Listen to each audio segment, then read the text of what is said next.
On the evening of June 10th, 1986, Sue Snow climbed into her backyard hot tub in a small suburb outside of Seattle, Washington. The water felt amazing, so Sue told her two daughters to come join her. The girls came over and jumped in the hot tub with their mom, and immediately they began laughing and splashing each other. And right away, it reminded Sue of when her daughters were actually really young. In reality, her daughters were not little kids anymore. Her oldest was home from college for summer, and her youngest was already 15 and would head up to college herself in a couple of years.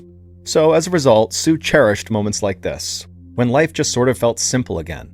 And tonight actually felt even more special than normal, because Sue had actually been so busy at work lately that she'd barely gotten to see her girls at all. Sue was a vice president at a bank, and she had just landed a $5 million account that afternoon. This was a huge accomplishment, but it had taken a toll, with lots of late nights and very stressful meetings. Just then, Sue's husband, Paul Webking, came outside with some soda and champagne, and Sue looked up at him with surprise. Paul grinned, handed the soda to the girls, and poured Sue a glass of champagne. Then he raised his own glass to make a toast. He said he knew Sue didn't like to talk about her accomplishments, but he was so proud of her, and she deserved to be celebrated for closing such a huge deal at work. The girls cheered, and Paul leaned in to give Sue a kiss. Sue smiled, and she knew that if right now somebody took a picture of this moment, she and Paul would look like the perfect couple. But the truth was, their relationship had been strained for quite a while. 9 months ago, Paul had made a terrible confession. He'd cheated on Sue with an old girlfriend. He swore it only happened once and that it didn't mean anything, but Sue had been absolutely crushed. At the time this happened, she and Paul had been together for 8 years. They were talking about getting married, and Paul looked after Sue's daughters like they were his own, and so Sue wasn't ready to throw all of that away. So they'd started couples counseling, and just 2 months after Paul's confession, they had an impromptu wedding. Sue hoped this marriage would actually fix their relationship. But truthfully, Sue had never been able to shake the fear that Paul's cheating had not stopped.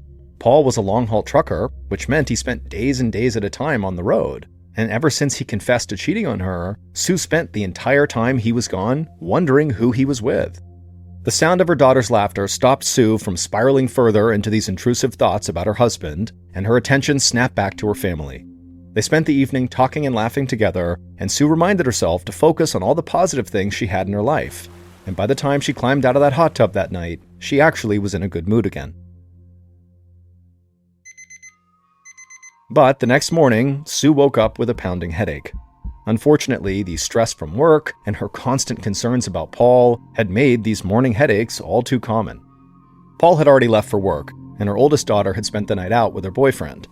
So Sue rolled out of bed and walked down the hall to say good morning to her youngest daughter, Haley, and then after that, she went right to the medicine cabinet in her bathroom. She grabbed a bottle of extra-strength Excedrin and washed down 2 pills with water from the sink, hoping this would get rid of her headache.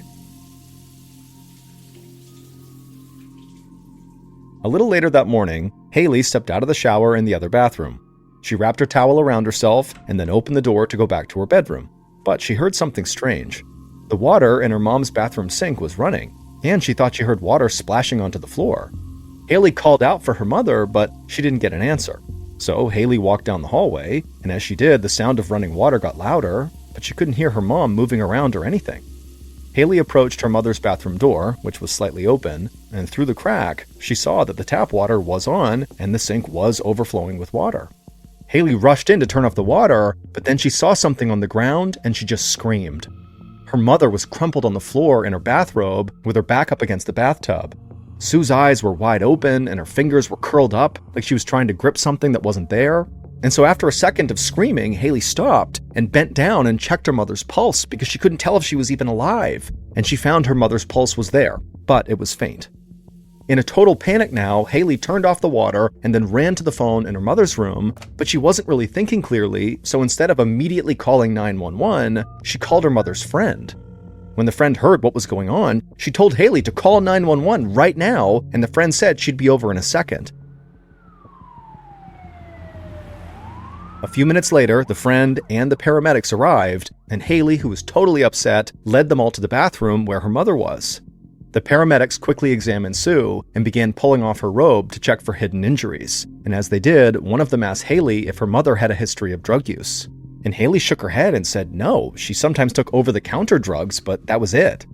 Meanwhile, Sue, despite having a light pulse, was still completely unresponsive. and so the paramedics put a tube down her throat, they lifted her onto a stretcher, and then ran with her back through the house out the front door, with Haley and her mom's friend following behind. The paramedics loaded Sue into the back of the ambulance and told Haley that her mom would need to be airlifted from the local hospital to a bigger hospital in Seattle, and Haley would need to find her own way there. Then they shut the ambulance doors and sped off with the sirens blaring. Haley stood in her front yard in a total daze. Her mother's friend put her hand on Haley's arm and told her she would drive her to the hospital, and she also asked Haley if there was anyone else she could call. And that was the first time since Haley found her mother on the bathroom floor that she thought of her mom's husband, Paul. Paul was loading his 16-wheeler truck in the back of a big industrial warehouse when one of his coworkers came over to him looking panicked. The coworker said Sue's friend had just called dispatch and told them that Sue had been rushed to Harborview Medical Center in Seattle. Paul immediately put the box he was holding down and asked his coworker, what else do you know? What else did Sue's friend say? But the coworker just shrugged. Sue's friend hadn't given any more details than that. So Paul gave up on loading his truck and just ran out to his own car and began driving towards the city. But as he drove, he was more confused than worried about Sue. He knew that lately she'd been having a lot of anxiety, and since Sue's friend had not mentioned a car accident or any kind of big injury, Paul kind of assumed that Sue might just be having a big panic attack. But 15 minutes later, Paul walked through the doors of the emergency room and he saw Haley's pale face, and he knew that whatever happened to her mother was not just a panic attack. Paul asked Haley what was happening, and she blurted out, "Mom's brain dead," and then she began crying. Paul stared at Haley in shock. This didn't make any sense. When he left that morning, Sue was in bed sleeping peacefully, totally fine.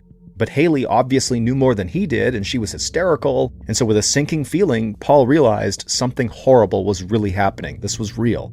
And so as his heart rate sped up, he tried to catch his breath, and then he just pulled Haley in tight for a hug. A few minutes later, Paul tracked down the doctor outside of Sue's room in the intensive care unit, but the doctor didn't have much more information than Haley did. He said that unfortunately, Sue's brain had been starved of oxygen for so long that she would never wake up again. But he said the medical staff could not figure out why. Essentially, Sue was a healthy 40-year-old woman, except for the fact that she was now suddenly brain dead. Then, in a soft, comforting voice, the doctor said now there was only one thing left to do. Paul was going to have to decide when to take Sue off of life support and let her die. Paul just stood there staring at the doctor like he couldn't even process what he was just being told. And then finally, he just asked the doctor if he could please go see his wife. The doctor nodded, and as Paul walked into Sue's room and saw her laying there connected to all these tubes and wires, he wondered how in the world he was going to find the strength to make this terrible choice.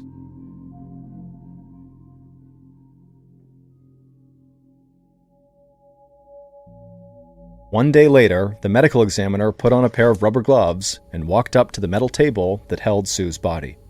Paul had waited until Sue's older daughter could make it to the hospital to say her goodbye to her mother before Paul gave the doctors permission to take Sue off of life support. And so now, the medical examiner had to solve the mystery of why this seemingly healthy woman had suddenly collapsed and died just 5 hours later. An assistant took notes as the medical examiner narrated her findings, but she was as baffled as the hospital staff. Sue had not had a stroke, aneurysm, or a heart attack. She had no broken bones, no skull fractures, and no internal bleeding. And a drug panel showed she had not overdosed on any of the more common street drugs like heroin or cocaine. So the medical examiner began to think that her only hope of solving this mystery would likely come from the full toxicology report, which would take several more days to complete. But then suddenly, the medical examiner's assistant stopped taking notes and interrupted the medical examiner mid-sentence. The assistant asked if the medical examiner smelled something strange. The medical examiner shook her head and looked at her assistant confused. The assistant wrinkled up her nose and took in a big inhale, and then nodded with certainty like, "Yup, I smell something." So the medical examiner did the same thing and breathed in deep through her nose, and immediately her eyes went wide. The odor was faint, but it was very clear. Sue's body definitely smelled like almonds. In all her years of performing autopsies, this medical examiner had never seen this before. And so even though she now had a theory as to what happened to Sue, she was already kind of questioning whether that could possibly be true. I mean, this only ever happened in movies or detective novels. But she still made a special note to check for one more chemical on Sue's toxicology report, because cyanide has a telltale smell: almonds. 5 days after the medical examiner sent Sue's blood off to be tested, Detective Mike Dunbar from the local police department was about to pop some bread in the toaster for breakfast when his phone rang. Dunbar answered, and his sergeant quickly told him to cancel whatever plans he had that day because he was catching a new case. A woman named Sue Snow had been murdered, and before Dunbar could say anything, his sergeant said her toxicology report showed that Sue had been poisoned with cyanide. Dunbar was so shocked he had to ask the sergeant to repeat himself to make sure he heard correctly. Any murder in the quiet Seattle suburb where Sue lived was totally unusual, but cyanide poisoning sounded like something out of a movie. But the sergeant said, yep, there's no doubt about it, it was cyanide. He said the medical examiner and her assistant had smelled almonds during Sue's autopsy, which is a sign that perhaps this was cyanide, and then sure enough, when they sent off her blood, it came back positive for cyanide. Sue had a lethal dose in her system. The sergeant reminded Dunbar that cyanide was a fast-acting poison, and there wouldn't have been more than a few minutes between when Sue ingested it and when she collapsed. That meant that Sue must have come into contact with whatever poisoned her inside of her house, because she collapsed in her bathroom. So the sergeant gave Dunbar the family's phone number, and then the two hung up, and then Dunbar immediately called the family's house. After a few rings, Paul picked up with a very distracted-sounding hello. Dunbar introduced himself, but Paul barely seemed able to hear him. And then eventually, Paul actually just cut Dunbar off and apologized and said, I can't talk right now because I'm about to leave for Sue's burial. But Dunbar told Paul that unfortunately, the news he had could not wait. He told Paul Sue had been poisoned, and Dunbar needed to come to their home as soon as possible to look for whatever had killed her because it could still be in that house, which means the family could still be at risk. Paul was completely silent for a minute, and then he told the detective that, that's shocking, but still he would need to talk to him later on because of this burial. So Dunbar kind of resigned to the fact that Paul was not going to budge on this, told Paul to please gather Sue's family at his house after the burial, and Dunbar said he would come by to talk to them and also search the place to make sure there was no more poison in their house. At this, Paul just kind of mumbled that he'd do his best, and then he hung up. Later that day, Detective Dunbar arrived at Sue and Paul's house, and when he got there, he saw the other detective who was going to help him with the search of the house. Then the two of them walked up to the front door, and Dunbar knocked on the door, and as they waited, Dunbar turned to his colleague and warned them that the family had just come back from Sue's burial, so the mood was going to be very sad and heavy. However, when Paul opened the door, upbeat music was blasting from the stereo, and Dunbar could hear people laughing inside the house. Paul smiled and welcomed the two detectives inside, and he told them that instead of having a gloomy wake, he decided to hold a celebration of Sue's life. He said being sad and crying really didn't help with anything. Dunbar nodded politely, but he shared a quick, suspicious look with the other detective. This was not what either of them had expected at all. Paul pointed them to the bathroom where Sue had died, and he told the detectives that the family had not touched anything inside of there at all. Dunbar then gave Paul a form asking for consent to search the house, and Paul signed it right away. But before the detectives got started, Paul told them he had one question. Dunbar nodded and looked at him intently, curious to hear what this question was. Paul then held up a menu and said he was ordering pizza, and his question was, "Do you want any pizza?" Dunbar knew people grieved in different ways, but he could not get over how relaxed Paul seemed. But he thanked Paul for the offer and said no, they didn't want any pizza, and then they headed down the hall towards the bathroom.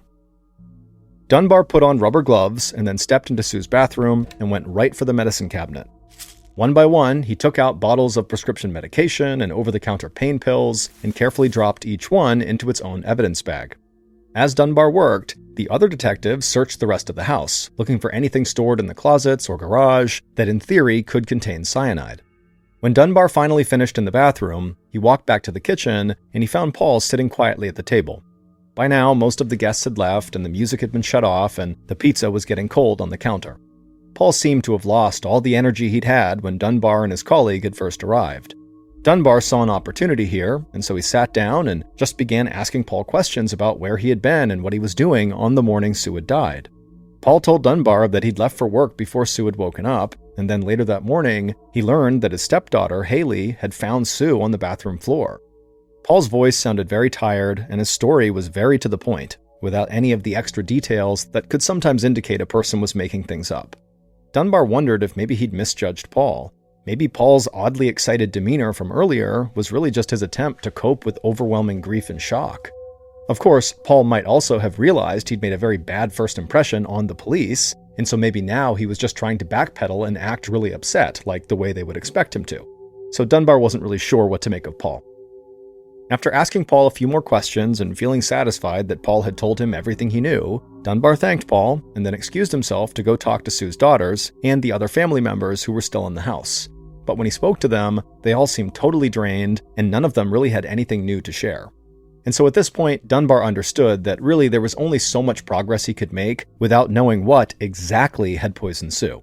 So he and the other detective thanked the family, they gathered up all their bags of evidence and left to go turn in everything they had found to the lab. At 8 p.m. that night, Detective Dunbar was back at home relaxing by himself when his phone rang. It was a scientist from the Food and Drug Administration, or FDA for short, which is the government agency responsible for ensuring that food and medicines are safe. Dunbar had sent all that evidence he collected at Sue's home to the FDA for testing, but he definitely had not expected a callback so quickly. The FDA scientist told him on the phone that this was a very urgent matter. They had found the source of the cyanide. It was in the Excedrin painkillers inside of Sue's medicine cabinet that she was taking for her headaches. Someone had replaced the powder-filled Excedrin gel caps with gel caps that were filled with cyanide powder.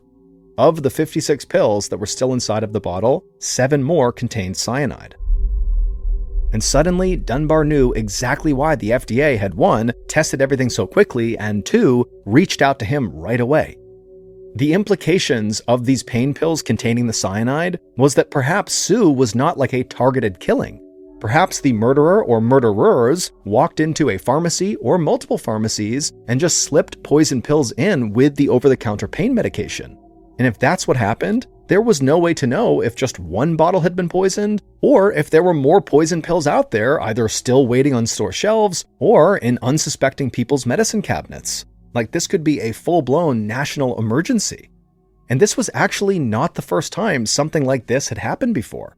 Just 4 years earlier in Chicago, Illinois, 7 people had died after taking cyanide-laced Tylenol they bought in their local pharmacies and grocery stores. When news of the deaths had broken, there was a national panic, and despite the intense investigation that followed the Chicago Tylenol murders, the killer had never been caught. Now, Detective Dunbar realized that the Tylenol killer may have just struck again, or he could be dealing with a copycat killer. Either way, if this killer really was murdering at random through these poison medication bottles, well, figuring out their identity would be very difficult, if not impossible. Dunbar thanked the FDA scientist and hung up. Then he immediately called the chief of police and let him know they might have a large-scale incident on their hands. The city was going to have to put up some kind of an alert. But even though Dunbar realized this case could be on the scale of the infamous Tylenol murders, he wasn't totally convinced that somebody had tampered with Sue's Excedrin in a store. The more simple explanation was that this was not a random murder, that somebody who knew Sue, who had a reason to kill Sue, specifically put cyanide pills in with her Excedrin pills. And if that was the case, Dunbar thought Sue's husband Paul was the most likely suspect. So Dunbar called Paul and told him that it turns out it was specifically the Excedrin that had killed Sue. That's where the cyanide was. And in a calm voice, Paul replied to this by saying that he was not surprised. Dunbar was so shocked by Paul's answer that he just kind of fell silent for a second. He couldn't understand how Paul could have thought the Excedrin was poisoned unless he was the one who poisoned it. Then suddenly, Paul began stammering, and he told the detective that, oh my goodness, I've taken 2 of those exact Excedrin pills myself. I could have died. And then Paul began to hyperventilate over the phone. But the whole thing felt a little too theatrical for Dunbar. For Paul to go from not even being surprised about the Excedrin to suddenly panicking that he could have been a victim himself just felt very performative. So Dunbar asked Paul if anyone had seen him take those Excedrin pills. If this really was Paul's story, Dunbar wanted him to prove it. But Paul, who was still hyperventilating, said no, he was alone when he took the pills. However, this only added to Dunbar's suspicion of Paul.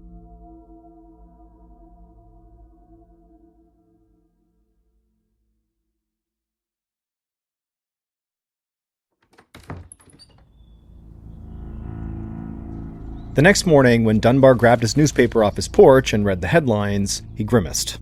There on the front page in big letters was the announcement that Excedrin had been recalled across the entire country. Dunbar knew the recall was the right thing to do, but he also thought this was going to spark public hysteria. And when he arrived at the police station later that day, he knew he was right. The station was absolute chaos, with a line of people at the desk. Some of them were yelling out their theories, and others were crying because they were worried they'd taken poisoned Excedrin, even though if they had, they'd already be dead. But they didn't really know that, so they were just totally losing their minds about it. But it wasn't just civilians that were clogging up the police station hallways. An entire busload of FBI agents had descended, and Dunbar watched them setting up a command post in a big conference room. Dunbar pushed his way through the crowd of hysterical people and made his way to his desk, where he found a special agent named Ike Nakamoto waiting for him. Nakamoto was a big, serious-looking guy, but the moment he saw Dunbar, he smiled and shook Dunbar's hand and apologized for the mess. Dunbar had heard stories about how the FBI liked to order local police around, and so he was immediately suspicious of Nakamoto's friendliness. Nakamoto explained that the FBI had been called in as soon as the FDA realized it was the Excedrin that was poisoned. He said that after the Chicago Tylenol murders, the FBI had been given jurisdiction over any investigations that involved poisoned medication. But Nakamoto assured Dunbar that the FBI was there to focus on the product tampering angle, not to take Dunbar's murder case away. Nakamoto said he wanted the detective to continue to investigate Sue's death, and they could even work together and share information. Dunbar managed to smile and said he'd be happy to work together, but he said he still thought the killer was much more likely to be Sue's husband, Paul, than some anonymous poisoner. Paul just seemed off. It was like he was always either underreacting or overreacting, like a guilty man trying to say and do the right thing, rather than an innocent, grieving man reacting to events as they happened. It all just seemed very performative. Paul just kind of seemed like he was acting. And to Dunbar's surprise, Nakamoto nodded and agreed with him. The FBI was discussing all the possibilities, including the idea that, perhaps the Chicago Tylenol murderer had struck again, but they also thought, a local killer here was much more likely. Nakamoto said the FBI was only here to make sure nothing got missed. All day long, FBI agents flooded local pharmacies and grocery stores, taking more than 15,000 bottles of Excedrin off shelves and out of storage rooms and sending them out for testing. And while that was happening, people kept filing into the police station looking for answers. But by the evening, things had finally quieted down around town and at the station, and Detective Dunbar was exhausted and ready to go home. So he picked up his car keys and headed for the door, but right as he was about to leave, Nakamoto stepped out of the room the FBI had taken over and yelled for him to wait. Then Nakamoto rushed over to Dunbar and told him the FBI had just gotten a call from the lab, and they had found another cyanide-laced bottle of Excedrin at a grocery store. Dunbar just hung his head. This meant somebody was almost certainly poisoning medicine at random, likely in the pharmacies or in the grocery store, and this also meant Paul was not nearly as obvious a suspect as Dunbar thought. Now, the killer could be anyone. The next morning, Dunbar arrived back at the police station, thinking his role in the investigation was over.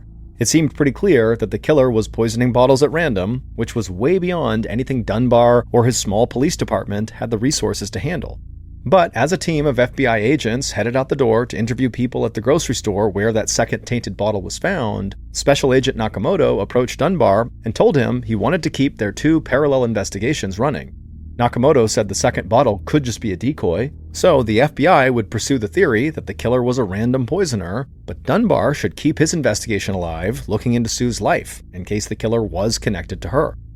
Dunbar felt rejuvenated, and the first thing he did was head right to the bank where Sue worked. He still wasn't sure what to make of Paul, and so he figured maybe Sue's co-workers could give him a fresh angle to pursue. Dunbar walked into the bank, and the atmosphere was quiet and stuffy. He worried that Sue's co-workers might not open up. But he asked a woman working behind one of the desks if she'd be willing to answer some questions about Sue, and the woman's face lit up. She immediately grabbed Dunbar's arm, pulled him into an empty office, and began gossiping like they were old friends. She said that Sue was very flirtatious and had a hot temper. One time, somebody Sue went to lunch with had even left an angry note on Sue's desk afterward, accusing her of being promiscuous. Sue always claimed that her flirting was not cheating, but the coworker had always wondered if maybe Sue's behavior really bothered Paul. And she said there was more. People close to Sue knew Paul had cheated on Sue, and so they theorized that maybe all of Sue's flirting was Sue's way of getting back at Paul. Detective Dunbar thanked Sue's coworker, and then talked to a few more people at the bank, and then headed to the station to inform Nakamoto that Sue and Paul's marriage might have been way more strained than anybody realized. But when Dunbar got to the station, Nakamoto was waiting on the steps with 2 coffees in his hands. he handed one to Dunbar and told him he had big news. Now, most of the people who had called into the police station worried that they or their loved ones had been poisoned by Excedrin that was laced with cyanide were people who were just reacting to headlines and being paranoid. But it would turn out one of them was right. There had been another death from cyanide poisoning in town, and it happened 3 days before Sue's death. Nakamoto said the victim was a man named Bruce Nichol, and he had died suddenly of what doctors thought was emphysema, which is a very serious lung disease. But Bruce's wife, Stella, did not believe that because Bruce had never been diagnosed with emphysema. So, a couple of days after Bruce's death, when Stella saw the news about Sue and the Excedrin, she called the FBI saying her husband had died very mysteriously not long before Sue, and so maybe he had died from cyanide. Now, by this point, her husband Bruce had actually already been buried, but he had donated his eyes. So, a vial of Bruce's blood had been taken to determine blood type, and then that blood had been stored at the blood bank. So, the FBI sent that blood out for testing, and it would turn out it was positive for cyanide. Detective Dunbar didn't know what to say. After his trip to the bank, he'd convinced himself all over again that Paul must have been Sue's killer, retaliating that she was flirting and potentially cheating on him. But Bruce Nichol's death would mean that Paul killed 2 people, one of them 3 days before Sue. And so Dunbar wanted to go talk to Bruce's wife, Stella, to see if maybe there was some connection between Bruce and Sue. But Nakamoto stopped him and reminded Dunbar that the tampering angle was the FBI's case, and so Nakamoto would interview Bruce's wife Stella, and then he would tell Dunbar what he learned.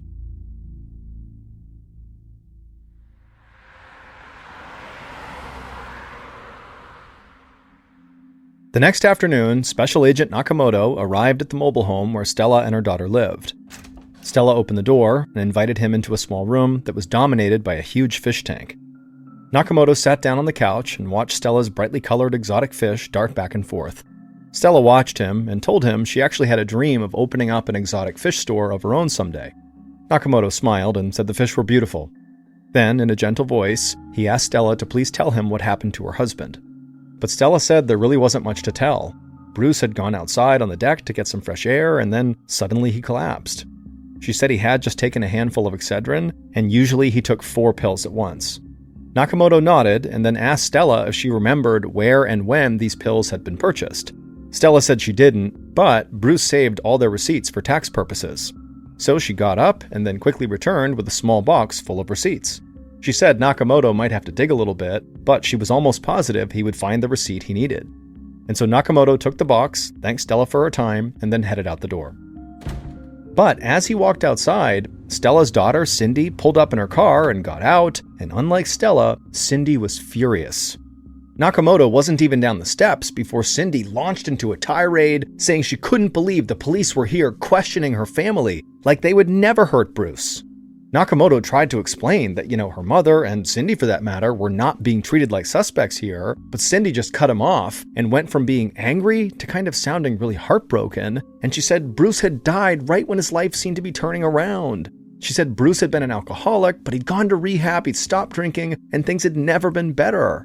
And then Cindy dropped her head into her hands and looked like she was crying, and Nakamoto just said, "Look, I'm only here to ask everybody questions. That's how we're going to figure out who killed Bruce." But Cindy just continued to cry and said it just didn't seem fair. It's like everything had been going so well for him. How could this happen? Nakamoto just said how sorry he was, and he told Cindy he would find the person who did this. Over the next few days, Nakamoto and his team tried to track down the source of the cyanide that was used to poison the Excedrin to see if they could figure out where the killer purchased it. Even though cyanide is obviously deadly, it's actually widely available. It's used in photography, jewelry making, drug manufacturing, and lots of other industries. And so quickly, the FBI realized that trying to track this down was kind of a dead end. There were too many places it could have come from. Meanwhile, the public pressure to solve the case was only intensifying. A group of drug companies whose stock had tanked following the Tylenol murders, and now also these Excedrin murders, put up a $300,000 reward for any information that led to an arrest. To Nakamoto, it seemed like whoever had poisoned the Excedrin was likely a local who was familiar with the grocery stores in the area. So he didn't think the murders of Bruce and Sue were related to the Chicago Tylenol murders. But he was absolutely certain that whoever killed Bruce also killed Sue. because an FDA lab had confirmed that the cyanide used in both murders had clearly come from the exact same source, even though they couldn't actually identify what that source was. In both of the tainted capsules, there were these strange green flecks all mixed in with the poison, which made it impossible to identify who manufactured the cyanide, but it was unique enough that it meant this was the same batch of cyanide.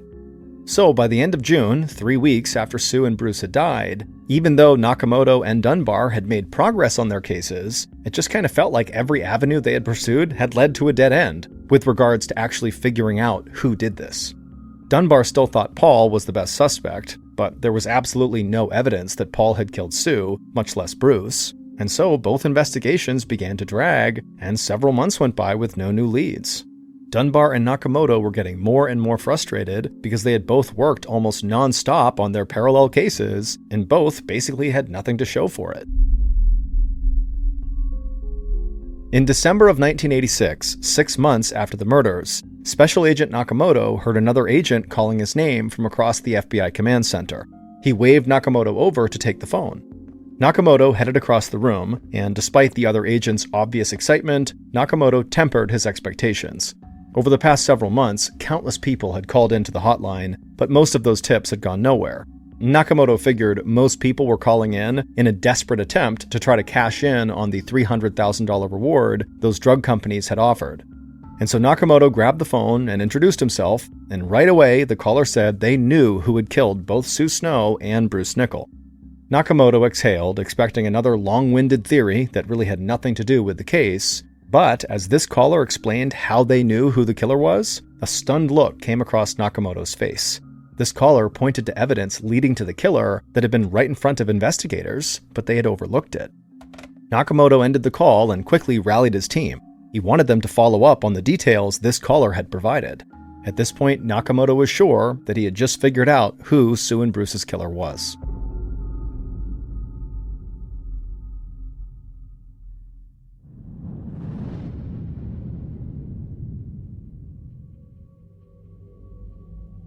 On a summer day in 1986, the killer put on a pair of gloves and then poured a vial of powdered cyanide into a bowl.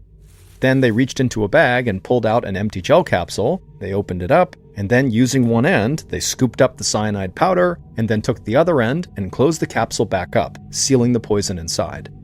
On the table in front of them were a row of untampered-with Excedrin bottles. The killer picked up one of them, carefully removed the safety seal and lid, and then shook one uncontaminated capsule out into their palm. They then held it up to the cyanide pill they had just made. No one would be able to tell the difference. After replacing the cyanide pill in the bottle they had just opened up, they did the same thing with the other bottles, basically taking out a handful of good pills and replacing them with more cyanide pills. When the killer was done, they carefully glued the plastic safety seals back onto all of these now tampered-with Excedrin bottles and put the lids back on them. Then the killer put those tainted bottles in a shopping bag and walked out to their car. The killer drove to a grocery store, went inside, and headed for the pharmacy aisle. Once they were there, they looked around to make sure nobody was watching. Then they reached into their bag, pulled out a poisoned bottle of Excedrin, and placed it on the shelf with all the others. And it looked like it belonged there. Satisfied with their handiwork, the killer walked back outside. And then, just hours later, Sue Snow walked into that same grocery store and happened to buy that exact poisoned bottle of Excedrin that would kill her. But it would turn out the killer, who thought they had gotten away with it, had left behind one telltale clue. Those green flecks mixed in with the cyanide, the flecks that had baffled investigators and made it impossible to trace the source of the cyanide, well, it would turn out those flecks were dust from an algae pill used to keep the water clean in large fish tanks. And with that clue, Agent Nakamoto and his team came to realize that about a week before Sue ever stepped into that store, Stella Nichol had used tainted Excedrin to kill her husband, Bruce. Stella had crushed up the cyanide she had put in her husband's Excedrin in the same bowl she used to crush up the algae pills she used in her fish tank. And remnants of that algae showed up in samples of the tainted Excedrin. The tipster who had reached out to the FBI was Stella's own daughter, Cindy. It was Cindy who had at first insisted to Agent Nakamoto that nobody in her family would ever hurt Bruce, that they were the happiest they'd ever been since Bruce stopped drinking. But now, Cindy had a different story to tell. She said her mother, Stella, hated who Bruce had become after he quit drinking. Instead of getting dressed up and going to bars and hanging out with friends, Stella and Bruce now just stayed home all the time, and so Stella was bored. She missed her old life, and she felt like Bruce's new sobriety was holding her back. Cindy said Stella had even talked to her about how easy it would be to recreate the Chicago Tylenol murders and make it look like somebody had overdosed. Despite that, Cindy had tried to convince herself after Bruce's death that her mother's comments were just a weird coincidence. But then 6 months after the murders, Stella told Cindy she was going to use Bruce's life insurance money to live out her dream and open up a tropical fish store. And at this point, Cindy couldn't deny it anymore. She felt nearly certain that Stella must have killed Bruce for his money. Stella could have gotten away with this whole thing, but Bruce's autopsy didn't pick up the cyanide. Instead, the coroner listed Bruce's cause of death as emphysema. And that was actually a bad thing for Stella, because the life insurance policy she had on Bruce paid an extra $100,000 if his cause of death was accidental, i.e. cyanide, accidentally consumed cyanide, that's what she was hoping it would be, rather than emphysema, which is considered, a natural cause death, and so therefore would not be considered accidental. And so when Stella found out about this, she went back to the store with more cyanide pills because she needed another death, another cyanide death, to be able to have her own husband's cause of death reinvestigated. And Sue just happened to be the unfortunate victim who grabbed that bottle off the shelf that Stella had left. It would turn out Paul had nothing to do with Sue's murder. She was literally a random victim. Stella was arrested by the FBI and charged with 2 counts of causing death by product tampering. She was eventually found guilty and sentenced to 90 years in prison. Stella's daughter, Cindy, would receive $250,000 of that $300,000 reward the drug companies had offered. As for Sue's daughters, they received money in an out-of-court settlement with the drug manufacturer. They put it towards their college education, which is what they thought their mother would have wanted them to do. Early on the evening of June 12, 2012, a 25-year-old woman named Noemi Belanger opened up the door to her hotel room on Phi Phi Island, which is a major tourist destination in Thailand. Once the door was unlocked, Noemi pushed it open and she held it for her little sister, 20-year-old Audrey, who came in wheeling all their suitcases. Noemi and Audrey were both from Quebec, Canada, and they were also both college students, and they were on this big month-long vacation to celebrate the end of the school year. They had been in Vietnam for the past 3 weeks, and today they had arrived in Thailand, and their plan was to stay here for a bit before finally heading back to Quebec. But for right now, Noemi in particular was feeling really exhausted. I mean, there was a lot of travel getting here today, and the past 3 weeks had been loads of travel, and Noemi was kind of hitting a wall. And so as soon as she got into the room, all she really wanted to do was just flop down on the bed and just lay there for a little while. But she had also become a fairly experienced traveler by this point, and she knew before she did that, she just wanted to make sure that, the bed was cleanly, make sure there were no bed bugs or, unclean sheets or something. And so she went over and pulled the sheets back and checked, and the sheets were pristine. It was beautiful. The room felt super nice. And so she just flopped down on the bed and just enjoyed the air conditioning. And at the same time that she was doing this, Audrey, who very likely was also feeling all the symptoms of travel over so many weeks, she likely was very, very tired, but she, instead of laying down, went right into the bathroom and started getting ready for the night. And Noemi sort of understood why. So while the girls were in Vietnam, they had met these 2 really nice guys who were from Brazil, and they had kind of hit it off, and they had left today to go to Thailand, and wouldn't you know it, it turned out those guys, their itinerary included them coming to Thailand today. And so it was kind of like this revelation at the end of their time in Vietnam that they would not have to say goodbye basically forever, but instead, the good times could keep on rolling in Thailand. And so the plan was that night they would meet up with these 2 guys, these Brazilian guys, out on the beach and basically party with them and just have a fun night.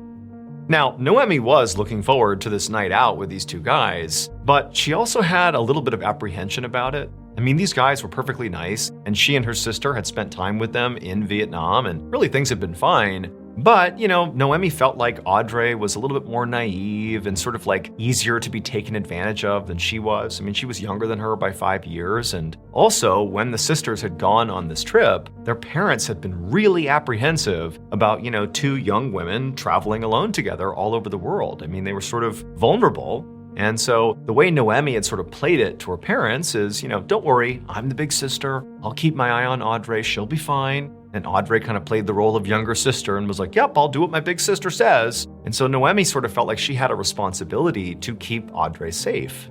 And so she was feeling a bit apprehensive about whatever they were going to do that night with these guys. It just sort of seemed like things were sort of moving quickly with these two guys, They should have maybe just stopped in Vietnam, but they're here, and so who knows what was going to happen. And so Noemi, as she's laying there and Audrey's getting ready, Noemi decides to just give her parents a call. Because one of the things Noemi had been doing over the past several weeks they'd been on this big vacation is sort of constantly updating her parents to assuage their concerns that anything was wrong, with their two kids. Noemi wanted her parents to see that she was doing everything she could, to keep her and her sister safe.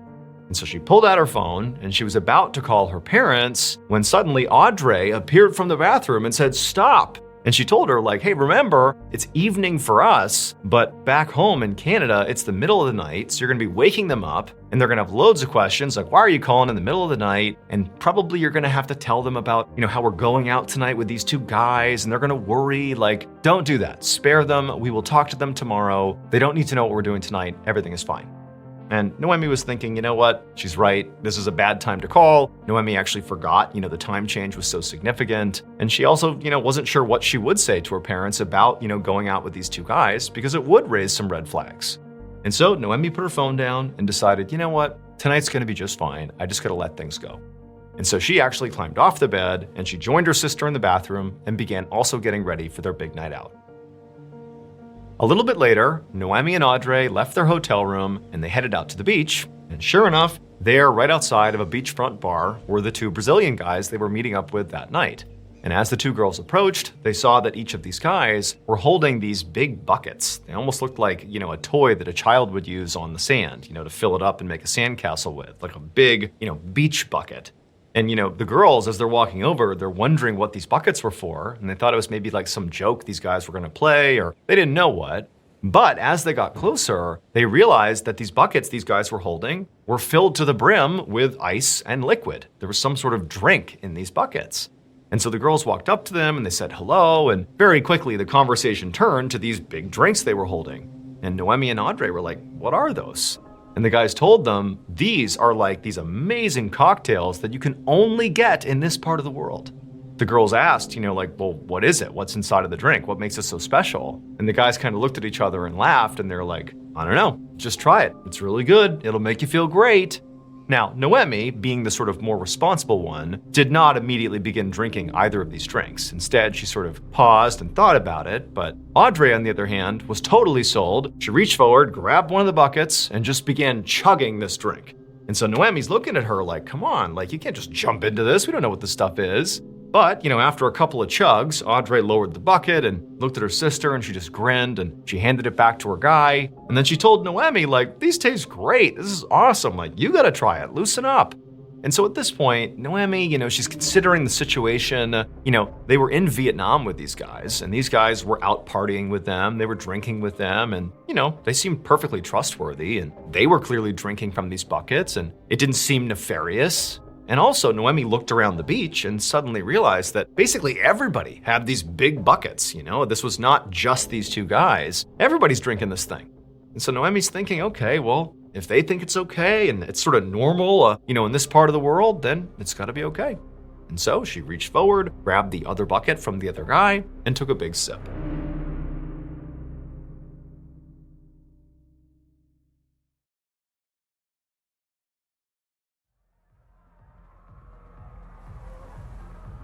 Several hours later, well after the sun had gone down, Audrey and Noemi were having a great time with their Brazilian friends.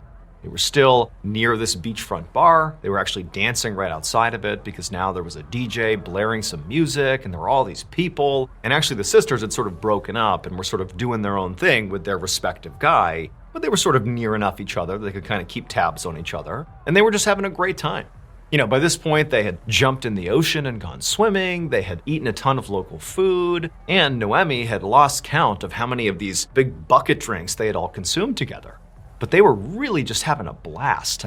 Noemi's vision was a bit blurry and she was kind of stumbling and she'd look over at Audrey and she was kind of in the same state, as were the two guys they were with. They're buzzed, they're having a great time. And so the two girls and their guys are just out there dancing, doing their thing. It's about 1 a.m. at this point, and Noemi's guy says to her, "Hey, do you want to head back to the hotel room together?" And Noemi's like, "Yeah, let's go back. But hold on, I want to talk to my sister first." And so Noemi kind of stumbles her way over to Audrey, who's in the middle of this big dance routine with her guy, and she stops Audrey and she whips around, and Audrey's all smiles too. And Noemi's like, "Hey, do you want to go back to the hotel room? We're going back now. Do you want to come?" And Audrey's like, "No, I want to stay here. I'm having too much fun. This is awesome. We're just going to keep on dancing. You guys should stay too." But Noemi was like, "No, I got to go. We're going to go back. So you sure you want to stay?" And Audrey was like, "Yeah, we'll stay. We'll see you at the hotel soon."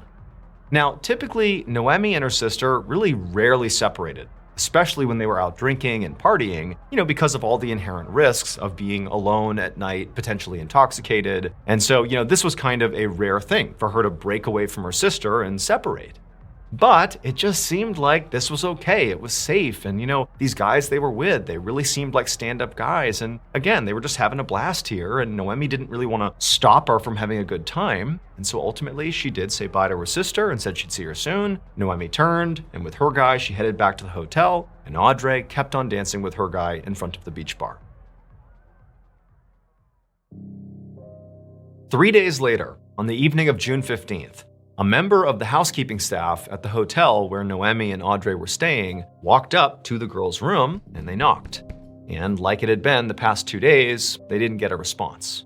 Because over the past couple of days, the housekeeping staff had not seen anybody come in or out of this room. And now it had gotten to the point where they really had to get in there to clean the room. And basically, if they didn't get a response, this staff member was going to have to unlock the door and just go in there. And so one more time, they knocked on the door and called out, housekeeping, just in case somebody was in there. But again, there was silence. So the staff member put their card into the door, they unlocked it, they opened it up, and stepped inside. And seconds later, that staff member was literally running out of the hotel room, screaming for help. At 9 p.m. that night, a team of police officers, led by Lieutenant Colonel Rat Somboon, arrived at the hotel room. Somboon was an experienced police officer, and he'd already been briefed on what was found inside the hotel room. So when he and his team walked inside and saw it for themselves, he wasn't shocked. When they got in there, they found two women inside. It was Noemi and Audrey Belanger. And both of them were lying in their respective beds, tucked up in their sheets, lying perfectly still, and each of them was completely surrounded by vomit. Somboon estimated that these two women had been dead for between 12 and 20 hours, and his first theory as to what might have killed them was alcohol poisoning. That would explain the vomit. This was also a big tourist destination, and clearly these people were tourists, and so maybe they were out partying and they died from alcohol poisoning.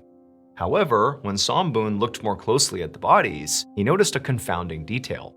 There was all this dried blood on the girls' gums and also under their fingernails. And so that was not consistent with alcohol poisoning. And so Somboon thought, okay, well, maybe the reason they have blood in these parts of their body is because those are defensive injuries. Maybe somebody attacked these girls and that's how they've been killed.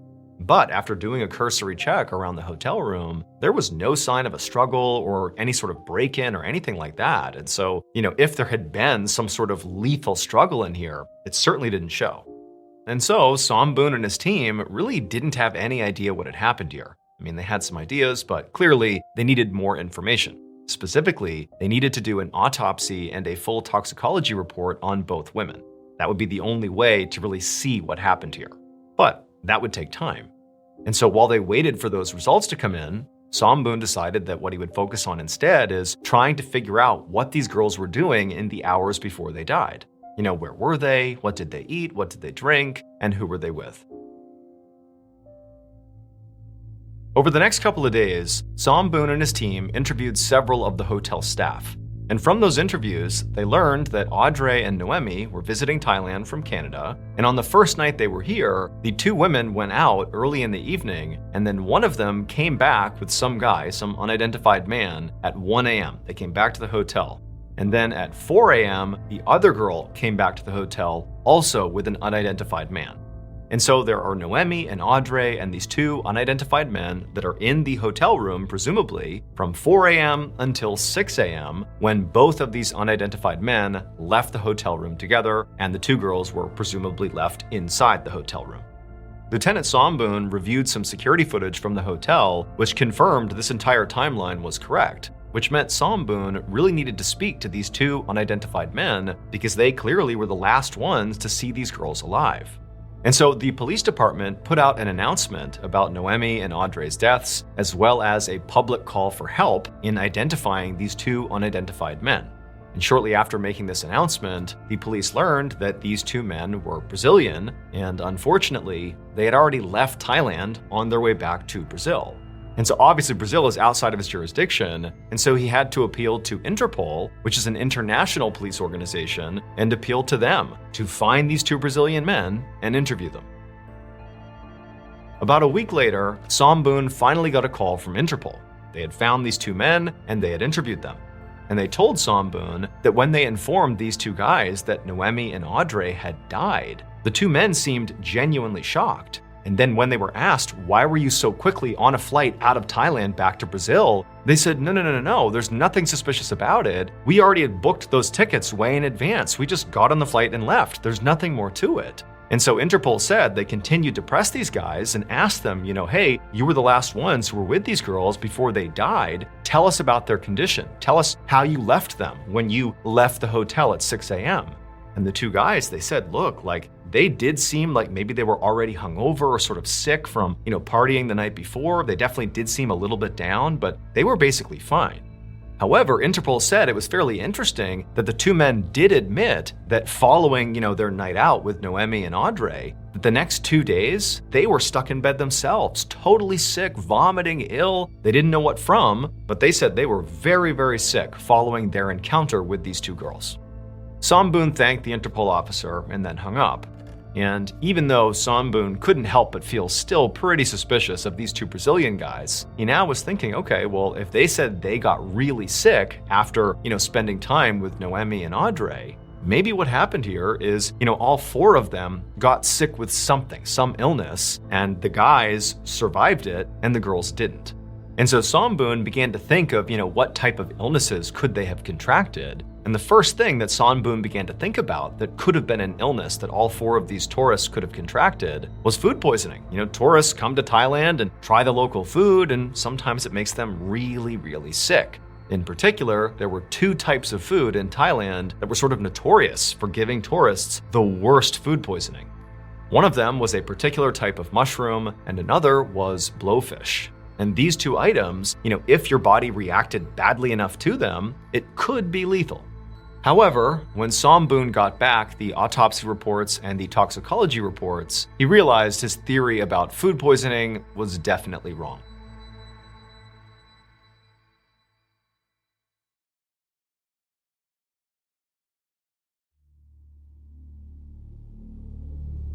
So it would turn out those drinks that the girls had with the guys in those big buckets, they were unique to Thailand. Those are not drinks that are served really anywhere else in the world. And that's because those drinks are just not safe. And for whatever reason, it sort of blossomed in Thailand and it's sort of an accepted thing. But when you hear the ingredients of what's in this drink, you'll understand why it's not like a sanctioned or more popular thing outside of this small part of the world. So there is no alcohol in these big buckets of liquid.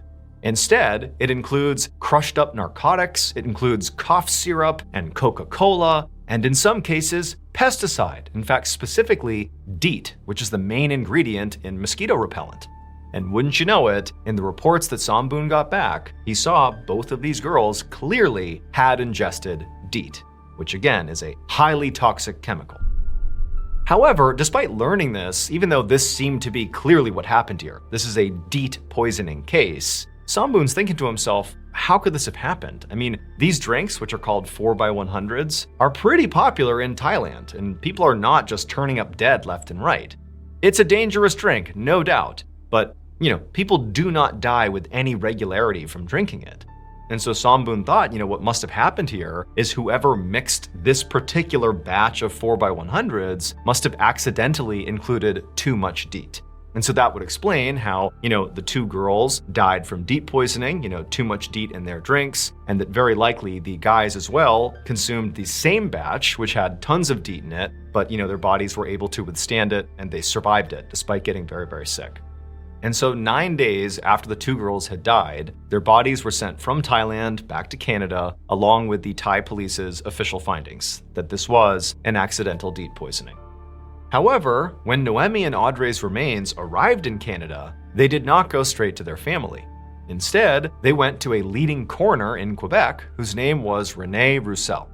So by this point, the girls' parents were obviously heartbroken, but more than that, they were furious.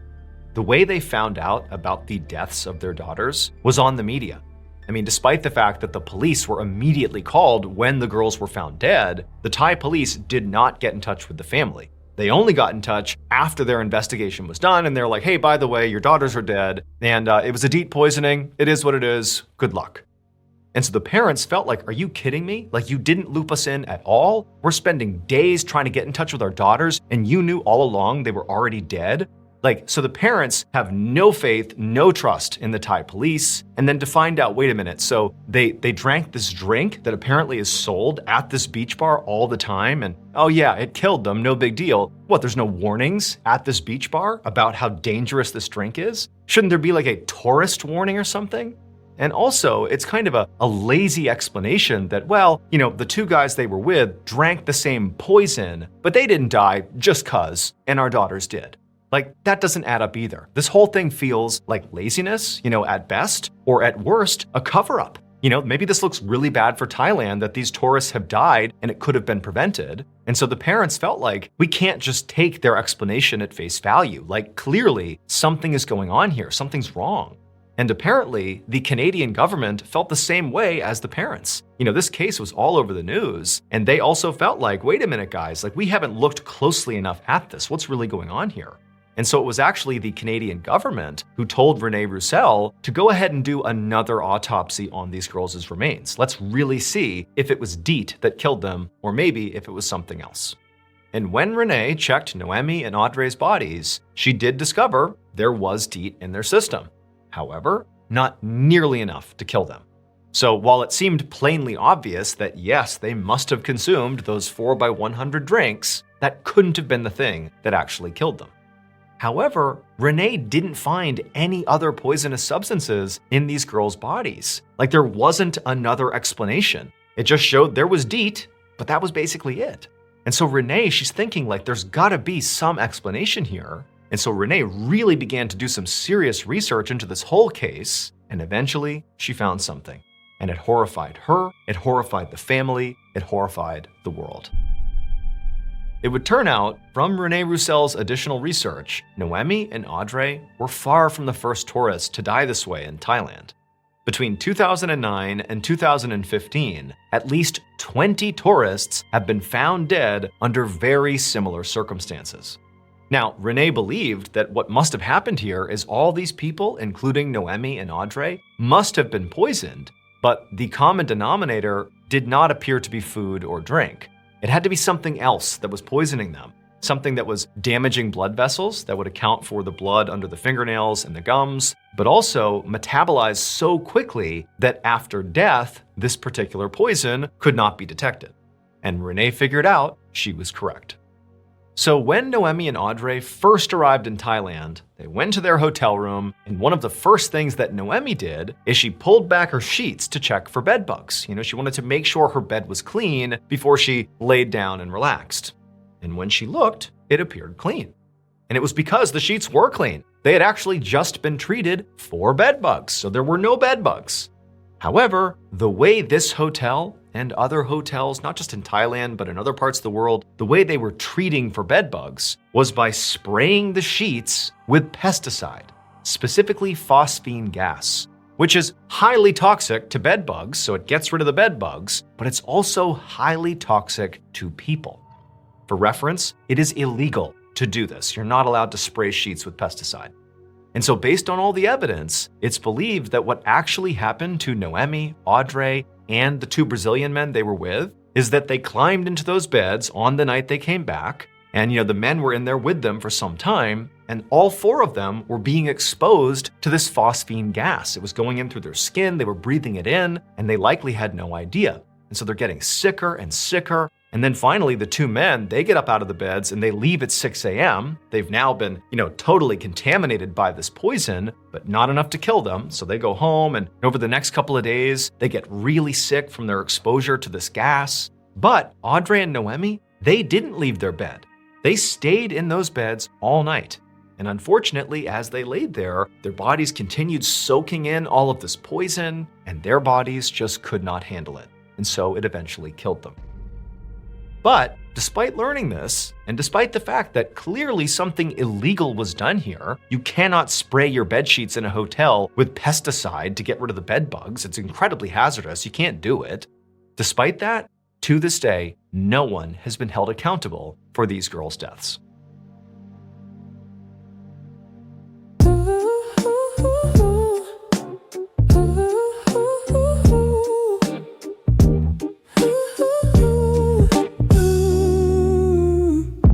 We talk all night like we're something, but daylight calls it nothing. You hold my hand in the dark, then let it go when it's morning. You say my name like you mean it, but never say what we're in. It's like we're almost a feeling that you don't wanna begin. And I'm tired of guessing games. If it's real, why won't you say? Static crawling round the room. It smells like magic, cold sweat skin, I feel it coming. In the lantern glow, your eyes switches. You came looking for truth, but you just found trouble.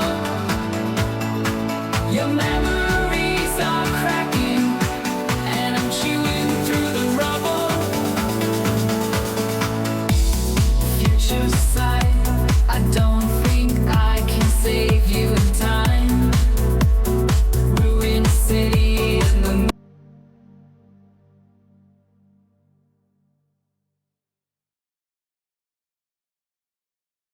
A quick note about our stories: they are all based on true events, but we sometimes use pseudonyms to protect the people involved, and some details are fictionalized for dramatic purposes.